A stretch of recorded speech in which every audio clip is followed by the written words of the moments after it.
Hi praise lord everyone. నేను post చేసిన నా కొత్త ప్రయాణం అనే ఇంట్రొడక్షన్ వ్లాగ్ని చాలామంది లైక్ చేశారు, అలాగే ఆదరించారు. చాలామంది సబ్స్క్రైబ్ కూడా చేసుకున్నారు. వాళ్ళందరికీ నా థ్యాంక్స్. ఈ రోజు నుంచి నా యూట్యూబ్ ఛానల్లో కీర్తన గ్రంథ ధ్యానమును నేను పోస్ట్ చేయాలనుకుంటున్నాను. వాటిలో 150 అధ్యాయాలు ఉంటాయి. నేను ఆ 150 అధ్యాయాలను డే 1, డే 2 అలా డే 150 వరకు నేను అప్లోడ్ చేద్దాం అనుకుంటున్నాను. ప్రతిరోజు ఉదయము 6 గంటలలోపు ధ్యానము అవి వివరించడం జరుగుతుంది. కీర్తనల గ్రంథం యొక్క వివరణ అది ఎవరు రాశారు అని చూస్తే, ఈ గ్రంథాన్ని కేవలం దావీదు గారు మాత్రమే రాయలేదు, కానీ ఇంకా కొందరు ఉన్నారు.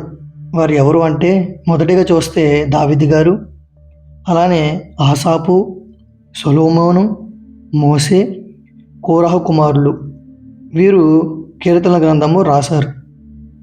అలాగే కీర్తనల గ్రంథాన్ని మనం చూసినట్లయితే 5 భాగాలుగా విభజించడం జరిగింది.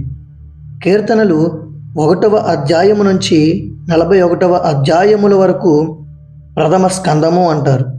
కీర్తనలు 42వ అధ్యాయము నుంచి 72 అధ్యాయముల వరకు ద్వితీయ స్కందము అంటారు. కీర్తనలు 73వ అధ్యాయము నుంచి 89 అధ్యాయముల వరకు తృతీయ స్కందము అంటారు. కీర్తనలు 90వ అధ్యాయము నుంచి 106 అధ్యాయముల వరకు చతుర్థ స్కందము అంటారు.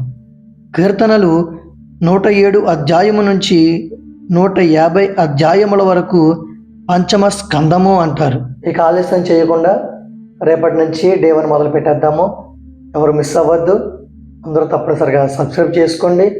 అందరము కలిసి దేవుని వాక్యంతో బలపడదాం. మన ప్రభువైన యేసుక్రీస్తు వారి కృప మీకు తోడైండును గాక. ఆమేన్. అందరికీ వందనాలు.